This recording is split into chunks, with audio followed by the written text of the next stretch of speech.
Como vai? Muito bom contar com sua companhia mais uma vez com o programa Viver Bem Unimed Campus, que está repleto de atrações.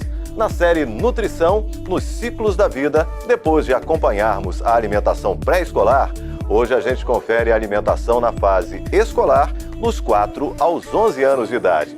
Você sabia que as doenças cardiovasculares são a principal causa de mortes no mundo? No Brasil, 300 mil pessoas sofrem infartos todos os anos e em 30% dos casos levando à morte. Vamos abordar o tema aqui e ainda falar sobre prevenção. No quadro Coma Bem e Viva Melhor, dessa vez a receita é de farofa de aveia, com outros ingredientes que você vai se surpreender. O Viver Bem Unimed Campus está começando agora.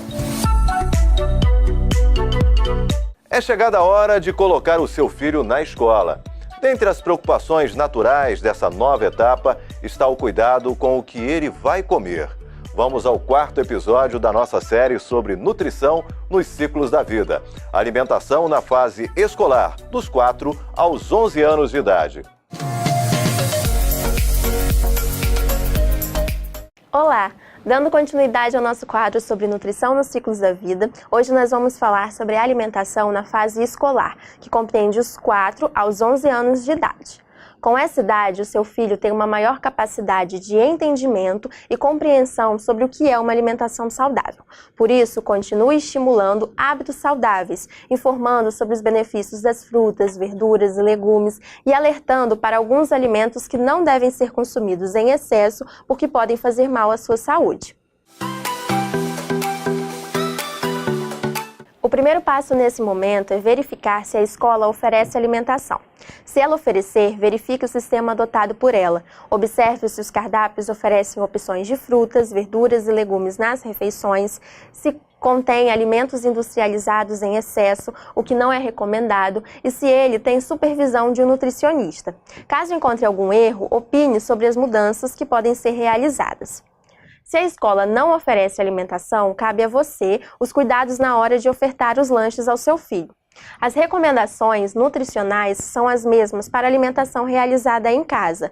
Ofereça lanches como frutas, leites, iogurtes, sanduíches naturais preparados com pão integral, uma proteína saudável como frango e queijo branco e, se possível, uma salada, snacks saudáveis, sucos naturais e água de coco. É possível encontrar em livros e na internet uma infinidade de receitas saudáveis destinadas ao público infantil nessa fase, como bolos, barrinhas de cereais e danoninho caseiro, entre outros. Convide o seu filho para decidir sempre uma receita diferente para que vocês possam produzir juntos. Faça ele se envolver e participar na hora da compra e no preparo dos alimentos, porque isso aumenta sua curiosidade para experimentar e ainda faz com que ele crie uma boa relação com os alimentos.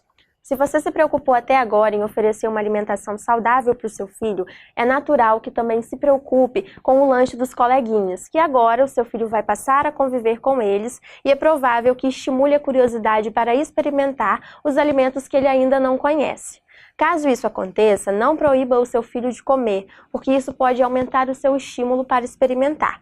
Diga que em algum momento você comprará para ele, porém não será uma oferta muito frequente, porque não é um alimento tão saudável, e explique por que não é saudável. Nessa fase, ainda surgem algumas preocupações nutricionais relacionadas a desajustes na alimentação do seu filho. É importante estar atento, primeiro, à obesidade, que é uma doença de preocupação mundial, não só no público infantil, mas em todas as idades. Porém, a ocorrência da obesidade infantil tem crescido cada vez mais. É difícil determinar se uma criança está obesa ou não, porque existem algumas crianças que sofrem um aumento de peso por necessidades e ajustes fisiológicos, o que não é tão preocupante quanto o excesso de peso causado por hábitos alimentares incorretos. É importante o acompanhamento das curvas de crescimento, que é uma ferramenta que nós utilizamos para determinar se a criança está com peso e a altura adequados para a sua idade.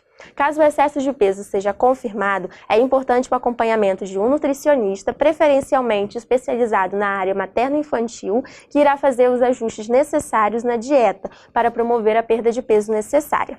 Em contrapartida, o baixo peso também é uma preocupação, assim como a baixa estatura e dificuldades no desenvolvimento. Neste caso, é importante avaliar se a baixa estatura não está relacionada a fatores genéticos e, caso a hipótese seja descartada, deve-se investigar se não há deficiência de nutrientes que são importantes para o crescimento adequado, assim como o zinco. Assim, é importante também um acompanhamento nutricional para fazer as modificações necessárias da dieta. O mesmo vale para as crianças com baixo peso.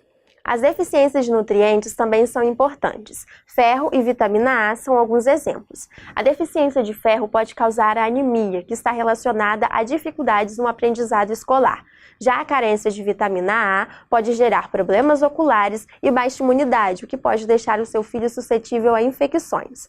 Para evitar essas carências, aumente a oferta de carnes e ovos, vegetais verdes escuros, leguminosas como feijão, alimentos ricos em vitamina C para auxiliar na absorção de ferro de origem vegetal e frutas e legumes de coloração amarelo-alaranjadas, como manga, mamão, cenoura e abóbora.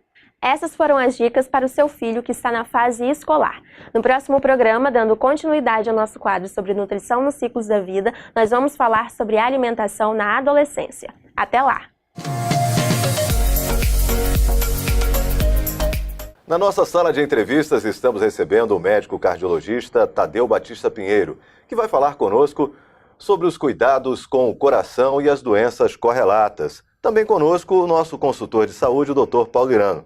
Dr. Paulo Irano, mais uma vez estamos juntos aqui para falar de qualidade de vida, falar de viver bem. É isso mesmo, né? Mais uma vez, o intuito deste programa, como sempre falamos, são as dicas de saúde, é você conseguir dar as orientações necessárias sobre uma série de temas. E hoje, especialmente, nós estamos aqui recebendo o cardiologista, né, o Dr. Tadeu, que vai nos orientar sobre os riscos das doenças cardiovasculares. Como todos sabemos, as doenças cardiovasculares são as doenças mais prevalentes que mais levam ao óbito.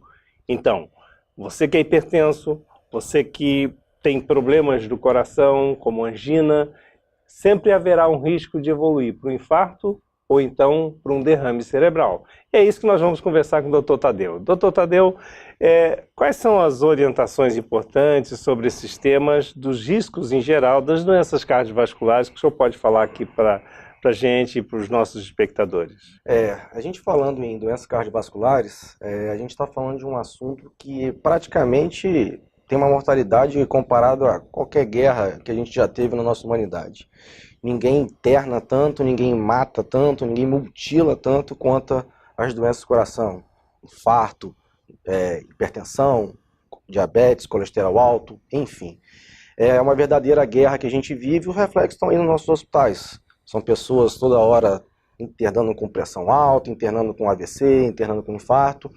E isso impacta diretamente na nossa sociedade. São pessoas que poderiam estar trabalhando, produzindo, de outras formas, se divertindo em suas casas, aproveitando seu tempo com a família e estão internados em hospitais.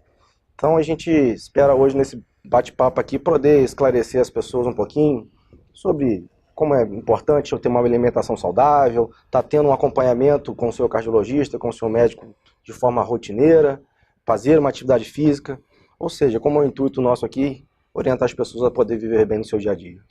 Doutor Tadeu, por que as doenças cardiovasculares matam tanto? Então, Júlio, na verdade, a gente, quando fala em doença cardiovascular, a gente fala num quadro muito abrangente, num quadro muito sindrômico. A gente pode listar aqui uma série de fatores. Segundo a Sociedade Brasileira de Cardiologia fala, hoje a nossa principal dificuldade no tratamento das pessoas é a má adesão. Então, a gente tem a má adesão dos pacientes à terapia medicamentosa. E isso aí vai por vários fatores. Às vezes por medicações que têm que ser tomadas várias vezes por dia, nesse corre-corre, no dia corrido, o paciente acaba esquecendo da tomada da sua medicação. A gente vive hoje uma crise nesse país absurda, então a gente sabe que o custo da medicação é muito alto, então alguns pacientes não conseguem comprar as medicações, não conseguem ter acesso aos remédios que são prescritos. Mesmo aqueles que às vezes são prescritos e estão disponíveis nas farmácias populares, pelo SUS, às vezes o paciente não consegue ter o acesso a essas medicações. Então hoje a gente tem, isso é mais do que relatado, a maior dificuldade no controle da hipertensão é a má aderência. Às vezes uma própria má interação entre o médico e o paciente não entendeu bem, o médico não se expressou bem para o paciente, não soube passar para ele a importância dele estar tomando o remédio no horário certo. Então isso é uma coisa que dificulta bastante no nosso tratamento. E como eu falei agora há pouco, Júlio, a gente vive num mundo dito moderno, mas que eu acho que, não sei se ele é tão moderno assim, porque a gente nunca correu tanto, a gente nunca teve tão atrasado para tudo, a gente come dirigindo, a gente no celular toda hora, vai para a cama trabalhando e não tem coração que suporte uma carga de estresse desse tamanho que a gente vive. Então, você soma uma adesão terapêutica a uma alimentação para lá de incorreta que a nossa sociedade vive, ao estresse que a gente vive, é difícil uma máquina sozinha, uma bomba sozinha aguentar todo esse peso. Estão todos os ingredientes que acabam levando a esse maior índice das complicações das doenças cardiovasculares. Doutor Tadeu, hoje a gente tem tratado aqui de vários assuntos e nós temos hoje uma concepção muito clara de que essas doenças acabam se entrelaçando e se potencializando nas complicações, né? Como o senhor falou aí, em relação à questão do estresse, a não adesão aos medicamentos, mas tem dois elementos muito importantes aí que norteiam essas doenças múltiplas que acabam levando ao descontrole, que vem a ser a obesidade, que vem a ser o diabetes, e também essas duas ligadas ao tipo de alimentação que as pessoas fazem no dia a dia, como o senhor relatou aí, e a falta de atividade física. Qual é o peso real que tem, né, a pessoa se manter dentro de um índice de massa corporal adequado, quer dizer, não acima do seu peso, como também ter uma atividade física? Que importância isso tem de peso mesmo na condução dessas doenças cardiovasculares para não evoluir para aquilo que é o pior, que seria o infarto, parada cardíaca e o derrame cerebral? Então, isso é fundamental. Eu me lembro que a penúltima diretriz brasileira de doenças coronarianas, ela estimava que o paciente tivesse que perder uma porcentagem de peso em relação ao seu IMC. A atual diretriz, eu brinco com meus pacientes, que ela quase que faz uma oração, pedindo, pelo amor de Deus, percam peso. Não existe, Paulo, casamento mais fiel do que peso e pressão. Aonde um vai, um outro vai. Se você tiver um ganho de peso, a sua pressão vai subir. Se você tiver uma perda de peso, você não tenha dúvida que a sua pressão vai descer junto com ela. Então, esse casamento, controle de peso e atividade física, não existe tratamento de doença cardiovascular hoje sem essas duas questões. Sem realizar a atividade física e sem fazer uma dieta. A gente estava falando há pouco do estresse, do corre-corre, e a gente aqui no Brasil tem um hábito, né, de achar que tudo que é importado é melhor, e a gente há alguns anos vem importando a cultura do fast food. Então são essas redes de parar e comer um hambúrguer, tomar um refrigerante e achar que aquilo ali é uma alimentação saudável. Porque meu filho não come um legume, é difícil comer, vamos dar um hambúrguerzinho, uma pizzazinha e tá alimentado, né?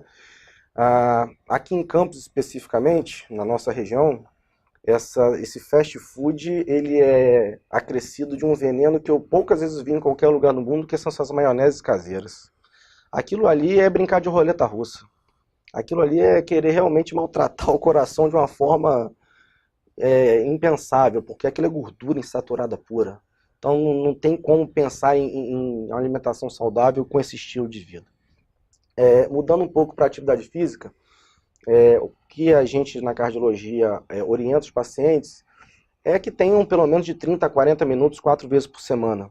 Uma atividade que não precisa, o paciente fala assim, doutor, eu não gosto de ir para academia. Cara, bota um tênis, uma bermuda, morando numa planície, um monte de ciclovia, vai fazer uma caminhada. Já vamos ficar bastante satisfeitos se o paciente fizer isso. Então, assim, são medidas, às vezes, pequenas, que no nosso hábito de vida vão trazer enormes melhorias no futuro. E é sempre bom lembrar, Paulo, que a gente está falando de prevenção. Às vezes a gente escuta muito no consultório, um paciente fala assim, fulano de tal era jovem, ia para academia e infartou. O que adianta? Na verdade, a gente está falando em prevenção. Prevenção não quer dizer que não vai acontecer. Mas é lógico que um paciente, uma pessoa que vai para a academia ou que faz sua atividade física regular, que tem uma alimentação baseada em frutas, em verduras, em legumes, em sucos, em vez de refrigerantes, tem muito menos chance de ter um evento cardiovascular do que um obeso, do que um diabético, do que um sedentário. Agora, doutor Tadeu, nesses pacientes jovens, já que o senhor citou aí, o infarto normalmente é fulminante. Por que acontece esse advento? E nas pessoas com maior idade, muitas vezes, acontece o infarto e esse paciente até se recupera. Então, Júlia, aí é uma questão fisiológica. O nosso corpo, ele tem mecanismos de defesa bastante inteligentes para tentar justamente, num evento adverso, a maior catástrofe não aconteça. O paciente, quando ele sofre um infarto agudo, por volta dos seus 30, dos seus 20 e poucos anos, as artérias que a gente chama de coronárias, que são as artérias que irrigam o coração, ela sofre um fechamento, uma oclusão de forma aguda. Ou seja, o músculo cardíaco, de forma súbita, para de receber o seu suporte sanguíneo, para de receber seu alimento, seu oxigênio. E ele não tem tempo para se recuperar. Ele acaba realmente infartando, ele morre naquele momento. No paciente com mais idade, seus 40, 50 anos, a oclusão, o fechamento das artérias coronarianas, elas não são de forma aguda. Elas vêm fechando progressivamente. 1, 2, 5, 10 anos. Como esse fechamento, como essa oclusão é crônica, ela é de mais longo tempo, o nosso organismo, como defesa, ele começa a fazer um palavrão chamado angiogênese. Ele desenvolve novas artérias. Ele faz outro caminho para irrigar o coração. Botando para o trânsito, a Rua Formosa está fechada, a gente pega um atalho. É mais ou menos isso. Nosso coração ele vai desenvolvendo novas artérias, que aí quando chega, por exemplo, um paciente de 50 anos, uma coronária, vamos supor que uma anterior, ela fecha, o coração ainda continua recebendo sangue por essas outras vias que foram desenvolvidas ao longo do tempo. Por isso que às vezes o infarto num paciente mais jovem, ele é mais catastrófico, mais fulminante do que num paciente com mais idade. E não é porque esse paciente é jovem que ele não precise fazer um acompanhamento, ele precisa saber também se ele tem plenas condições de estar fazendo atividade física. Com certeza. Ou seja, ele precisa primeiro passar no seu médico, né, fazer exames e verificar se ele está em boas condições de fazer atividade. Até porque, Júlio, no jovem que pratica uma atividade física sem uma orientação, o que mais mata não é a doença coronariana, não é um infarto, são alterações da estrutura do coração. Eu me lembro muito bem, muitos anos atrás, quem acompanha esporte deve se lembrar do Serginho, jogador do São Caetano, que faleceu em campo durante um jogo contra o São Paulo. E a partir daí começou-se muito, a medicina esportiva começou-se a olhar com mais cuidado para o atleta profissional e para o atleta amador, vamos dizer assim. Então, quando a gente fala nos problemas cardíacos, nesse paciente que você está citando, nesse tipo de pessoa que, eu estou sedentário, eu estou obeso, sem orientação nenhuma eu resolvi fazer uma atividade de alta intensidade, um spinning, um crossfit, que são boas atividades, mas são de maior intensidade. Jogar o futebol no final de semana, sem fazer nenhuma atividade durante a semana. Exato, o cara vem a semana inteira sem fazer nada, sentado no carro, vendo na televisão, no consultório, igual a gente atrás de uma mesa, e no fim de semana ele resolve acelerar o coração de 0 a 100 em 5 segundos. O nosso coração é muito comparado a uma máquina, é uma bomba. A gente em cardiologia chama ele de bomba. Como toda bomba, se você exigir mais do que ela pode te dar, ela vai entrar em falência. Seja ela uma falência por infarto, seja por uma alteração estrutural, mas ela vai falir. Doutor Tadeu, o intuito desse programa nosso é, na verdade, chamar a atenção, dar um sinal de alerta às pessoas. E dentro desse quadro da hipertensão, da angina, do risco de infarto, quais são os sinais que a pessoa tem que estar atenta para... Muitas das pessoas não têm ideia que é hipertenso, até porque a hipertensão, a maioria das vezes, é silenciosa. Mas tem alguns sintomas que a pessoa pode apresentar que são sinais de alerta que ele deve ficar atento e procurar, logicamente, o profissional para poder avaliar. Isso Quais que você são? falou é importantíssimo. A coisa que a gente mais ouve no consultório é você chegar um paciente para você atender... Você mede a pressão dele, deu lá 16, 18 por 10, você não é possível, não estou sentindo nada. E é justamente isso que você falou. A hipertensão, por definição, ela é essencialmente assintomática. Ela não provoca sintomas. Não, mas eu sinto uma dor na cervical, meu rosto fica quente. podem acontecer sintomas, mas não dá para você esperar eles acontecerem para procurar que você é ou não hipertenso.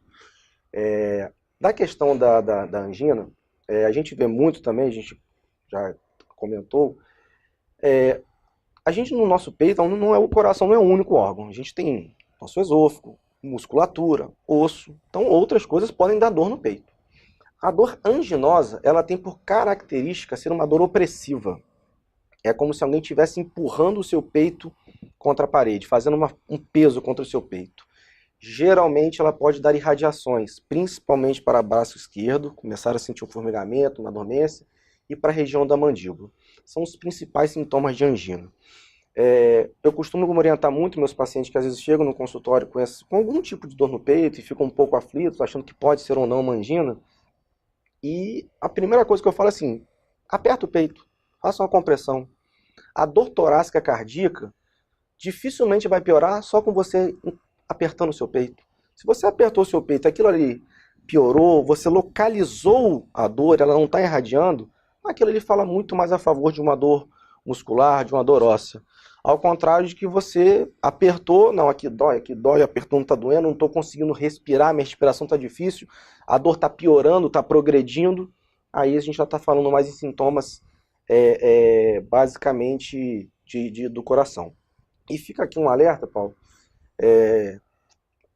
em tom de brincadeira, mas assim, mulheres, a gente sempre fala que mulheres são mais complicadas e até para infartar.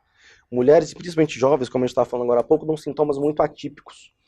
Então, uma dor que às vezes parece uma gastrite na região do estômago, que é muito persistente, que piora com o esforço, melhora com o repouso.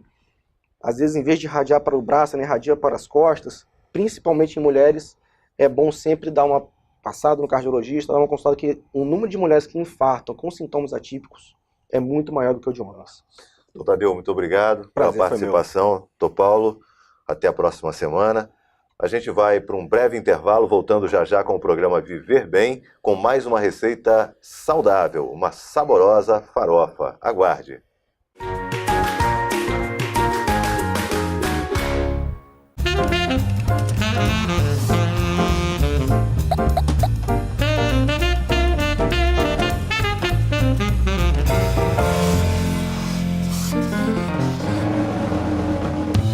Seu Juvenal e Dona Conceição são casados há 40 anos. E há 40 anos, todas as noites, Dona Conceição faz um grande jantar e um bolo de chocolate para sobremesa. Depois de comerem, Dona Conceição toma vinho e seu Juvenal fuma. E os dois se divertem conversando sobre o passado, presente e o futuro. O casamento de seu Juvenal e Dona Conceição é muito saudável. Mas eles têm pressão alta e poderiam ter mais saúde em suas vidas. Quer saber a receita para o bem-estar de quem sofre com a hipertensão? Primeiro, adicione alimentos com pouca gordura saturada. Depois, evite a adição de sal, molhos e caldos prontos nas refeições. Diminua o consumo de doces, bebidas com açúcar e evite o álcool. Pratique exercícios físicos pelo menos 5 vezes por semana. Não fume. Controle o estresse. Administre seus problemas com tranquilidade. Resumindo, a receita é a disciplina. Afinal, a hipertensão pode causar problemas sérios, como infarto e acidente vascular cerebral, o AVC. Mas bons hábitos contribuem com o bem-estar, para que a Dona Conceição e seu Juvenal mantenham a pressão em 12/8. Assim, suas vidas podem ser tão saudáveis quanto o seu casamento. Cuidar de você. Esse é o plano. Unimed.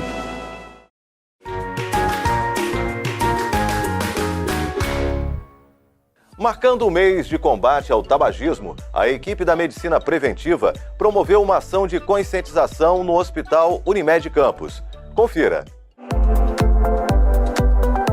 No Dia Nacional de Combate ao Tabagismo, a equipe de Medicina Preventiva Viver Bem da Unimed Campos promoveu uma ação durante todo o dia próximo à entrada do pronto atendimento do Hospital Unimed Campos. Na ação, foram distribuídos folhetos explicativos e informações sobre os malefícios do vício de fumar foram passadas pela equipe. A ação hoje está voltada para a gente conscientizar a população de forma geral, principalmente os nossos usuários da Unimed Campos, quanto à necessidade de quem é fumante estar interrompendo aí esse ciclo do fumo, né? A gente está sensibilizando, trazendo as complicações que existem com o ato de fumar, né, os agravamentos para a saúde e também deixando claro para a população, divulgando o nosso programa de tabagismo, que acontece no nosso programa de medicina preventiva, né? Lá, quem é fumante, quem é usuário da Unimed Campus, pode estar recebendo orientações e apoio profissional também, com a nossa equipe multidisciplinar capacitada para recebê-los e dar todo o apoio nesse processo aí de interrupção do fumo. Tá? O programa acontece sem custo nenhum e a gente também disponibiliza o apoio medicamentoso, que é o suporte com adesivo de nicotina para as pessoas que for necessário fazer essa suplementação da nicotina em um período ainda de dependência química.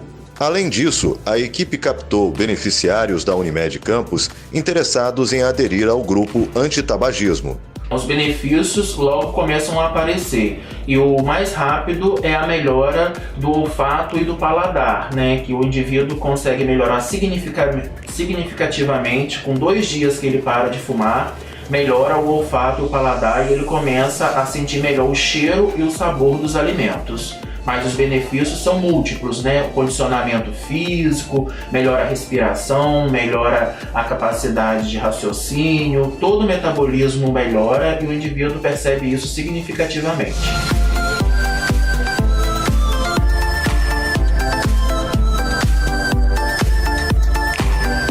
Quem é que não gosta de uma farofa? E se ela for saudável, melhor ainda. Vamos à nossa receita do programa: farofa de aveia com ingredientes especiais.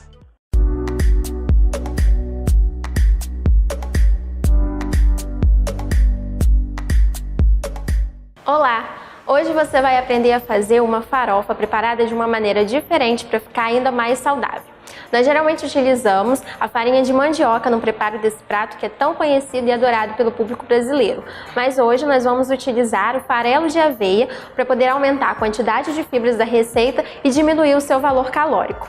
Nessa receita também nós vamos utilizar o açafrão, que é um potente alimento que tem diversas funções no nosso organismo. Ele é antioxidante, anti-inflamatório, combatendo diversos tipos de dores, antitumoral, combatendo diversos tipos de câncer, ajuda também no controle da depressão, das doenças cardiovasculares, do colesterol alto e ainda ajuda também aquelas pessoas que sofrem com doenças dermatológicas, como dermatite e psoríase. Então também é um ótimo ingrediente que a gente pode acrescentar na nossa dieta, não só em pratos como a farofa, mas também no arroz, em sopas, em outras carnes que levam molho.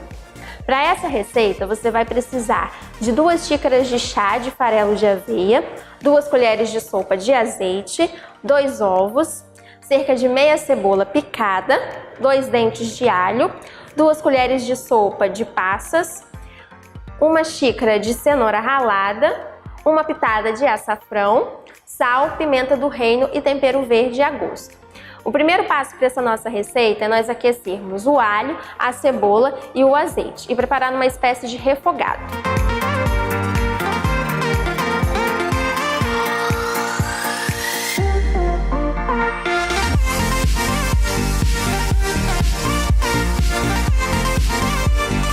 Depois que a cebola já estiver bem dourada, nós vamos acrescentar a cenoura.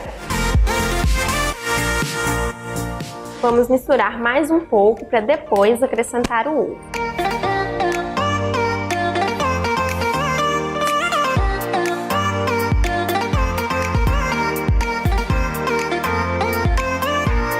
Nós vamos adicionar o farelo de aveia e as uvas passas.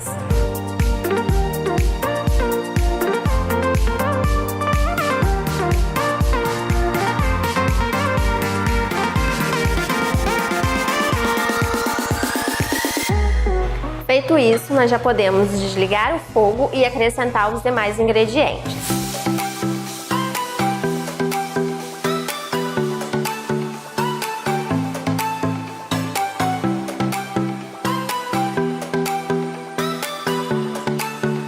Misturamos bem e a farofa já está pronta.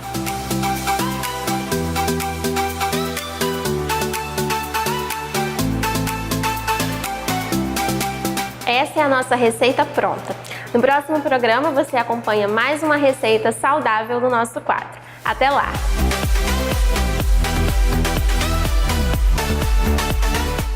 O programa Viver Bem Unimed Campus fica por aqui. Na próxima semana a gente tem novo encontro e você também pode conferir todos os programas já apresentados aqui na Plena TV na nossa rede social. Acesse o nosso canal no YouTube, Unimed Campus RJ. Um abração e até lá!